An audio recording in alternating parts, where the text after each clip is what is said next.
turning on? I can't. I don't know where volume control is. Oh, okay, I see it. Well, that was coming from my speakers anyway, so I don't think it would have worked out. So, well, we still might do Skype. Don't despair, Z12 Zodiac. Andrew, our Australian hitman, guy has to poop. I want to explain to you guys why I have so much trouble with the audio real quick. I swear to God, I'll keep it to 15 seconds. I use Radio Boss, which is a premier program for radio podcasters, broadcasters. I have a good, strong broadband connection now. But what I have to use inside of Radio Boss, if I want to be able to hear the show, to hear the music and the sound effects play in the background, and a Skype caller, not hear anything twice or repeated with an echo, and have the Skype caller come through to the real call to the main line to get out to you, there's a bunch of repeaters that have to be set up. And when you set those up, you got to then go and change Windows default audio settings. When I'm done with the show, if I want to hear a YouTube video again or something like that, I got to go change all the shit back. And it's like juggling 40 fucking dull knives that are rusty, because if one lands in your toe, now you got lockjaw and shit. Nobody wants lockjaw. All right, who's not being nice in here? I'm not kicking anybody out. I'm just asking. I missed something. Oh, that's right. That's Joe Seeker, if I remember correctly there.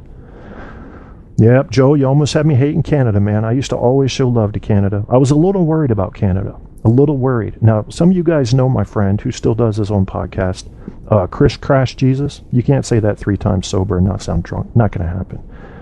Talented guy. He's got the nasal resonance. This is one of the things Guy Shea has going for him. If you guys notice, the more famous DJs will make their nose vibrate when they speak.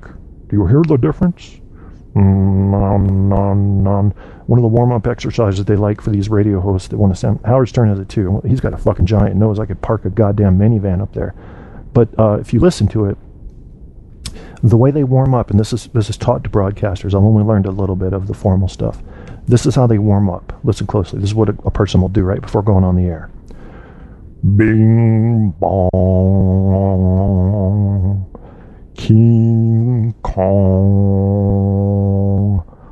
ding dong. Those are the 6 words they say. And the whole idea is to get your nasal passages vibrating. And you create this little, I almost want to call it a bass room inside the top of your nose. And the great speakers, there's a guy on CNN, what is his name? He's got a pretty cool name. He probably picked a TV name, but he does it really well. Sounds like a radio broadcaster. But why do radio broadcasters always have to have a vibrating nose? Is my question. I can't even do Don Imus right now. I've been working too much on other voices. Where the crack it is? Seems I'm a little winded right now. Oh no. You know who I am? I'm not Bane. I'm Michael Myers with an oxygen mask on. Yes, I've taken your precious armory. I will need it. Now, you guys want to know what I'm like in real life? If I have to go after somebody, I am very much Michael Myers. I am. I'm just like him. I'm not going to say a bunch of shit. You're just going to see me walking, and here's what's going to happen. So let's picture a little guy, well, like News Guy or Rick, you know, and they ran up and smacked me, right? Now they turn around and they're running. They've got their keys in their hand. Now they think I'm going for my keys, and I'm going to get in whatever mechanical type of transportation that a human would normally get in to chase after somebody. But I'm just walking. I have a funny looking face, just like Michael Myers. My hair's a little wacky, just like Michael Myers. I'm kind of big and tall like him. And I'm walking. I don't run. No running. And they get in their car, and they've still got like 40 yards on me. And when they get in their car started, it starts fine, none of this horror movie shit. They drive off. Now, only they know where they're going. So they drive across town, and they get a fine motel room, all right, in the Ramada Inn. And when they go inside, there's a window open. K-Tap warned you motherfuckers, you don't have to know how he knew. All you have to know is now there's a 12-inch knife going up your penis. How did that? That'll be your last question in the world. Ow, that hurts. How did that happen? How did that happen? Yeah, well, I warned you. Don't fuck with me. No, I don't really care if people fuck with me unless it's in real life. In real life, I do shit right away. It's like there's no time to think. You just do it. Let's talk about something better here. Let's talk about these alpha males. I know some of you guys, maybe you're confused. You don't know if you're an alpha male. We talked a little earlier about the chart that Apocalypse shared in another radio show. The alpha male, it is said, is confident in himself and his abilities. He is at the highest position of his social sphere. The alpha does not care what anyone thinks of him because he doesn't fear replacement. This tier is home to captains of industry and social butterflies. Social butterflies, really? I don't know about that. The beta, on the other hand, is psychologically similar to the alpha, but lacks the same social opportunities. They surround the alpha, ready to take his place if the position opens. They will submit to the alpha, but no one else. Frequently referred to as yes men, this tier is inhabited by bureaucrats and middle managers. Bureaucrats and middle managers. Gamma, social is rejective. The gamma contrast with the beta in that they do not surround the alpha, attempt to follow trends, or submit socially. The gamma is dominant psychologically, coming up with new ideas while rejecting mass culture. This is the domain of artists, philosophers, hipsters, and edgy teens. The delta male. The delta, his social outlook is submissive, does not possess the drive or ambition to improve, preferring to simply exist rather than seek success. Deltas may either be simply content with mediocrity or too inept psychologically or socially to raise to a higher tier. Deltas typically serve as factory workers or in service industries. And the final category here, Omega. Social is rejective. The Omega not only lacks ambition and confidence, but is totally incapable of compatibility with society. Omegas are known for their inability to fit in socially or operate under pressure. The Omega is traditionally the scapegoat for any failure. They often can't keep jobs. So there you have it, Omega, Delta, Gamma, Beta, and Alpha. Not sure if there's any real science behind that, but there it is. I think what we traditionally have been calling alpha males are really just kind of tough guys. Like, they don't fuck around. And then your beta males, you often find them, and let's picture it. Come on, let's use a real life example. You go to the Walmart, you see this guy. He's in his 50s. He's got a ball cap on, thick glasses, T-shirt, says something like Budweiser, and he's looking at something in the men's department, maybe socks. Maybe he'd like a nice new plush pair of socks.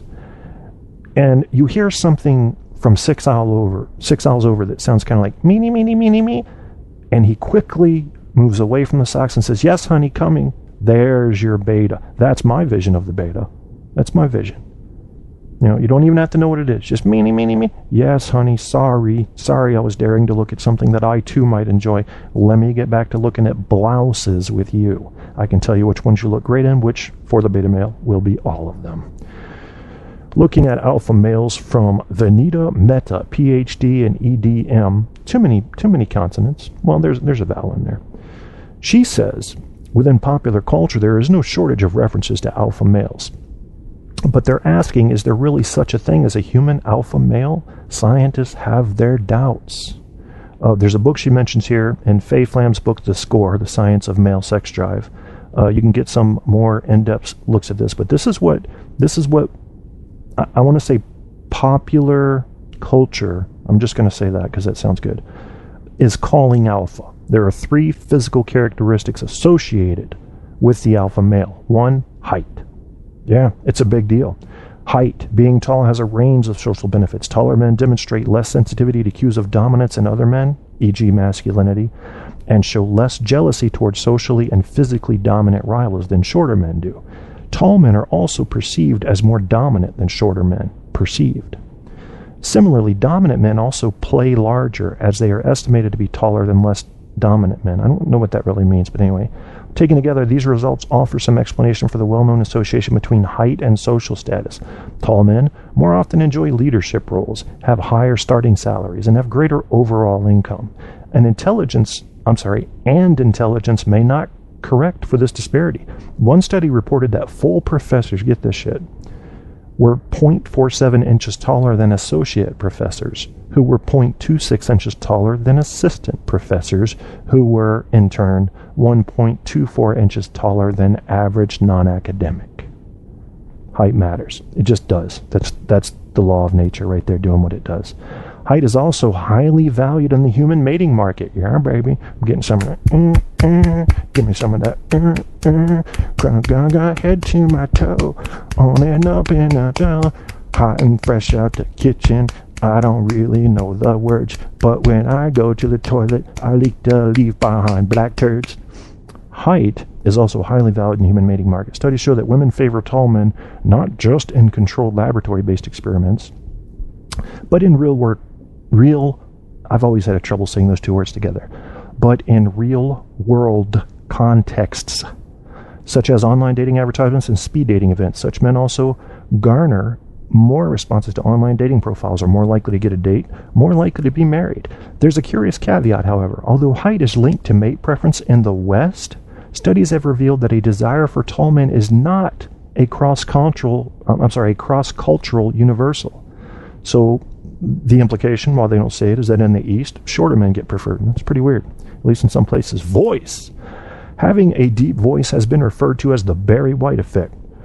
Let me see if I can do my voice for that Dodge commercial guy. Dodge, Ram tough. My balls hang down to my ankles. My voice is going a little bit, so I can't do it. Studies show that a man's voice communicates much more than spoken words. It's also a signal of physical size and, in turn, his potential ability to prevail in a mano-a-mano combat. Likewise, men with low voices are perceived as older, taller, heavier, and more dominant. In other words, he could best a competitor in a brawl. Think of that. You're hearing it through voice, and you know who's going to win a fight. Is that possible? That's what they're saying. And as one might expect, men with euphonious, and I'll do the work for you. Euphonious means basically pleasing to the ear, okay? Men with euphonious voices show higher levels of mating success.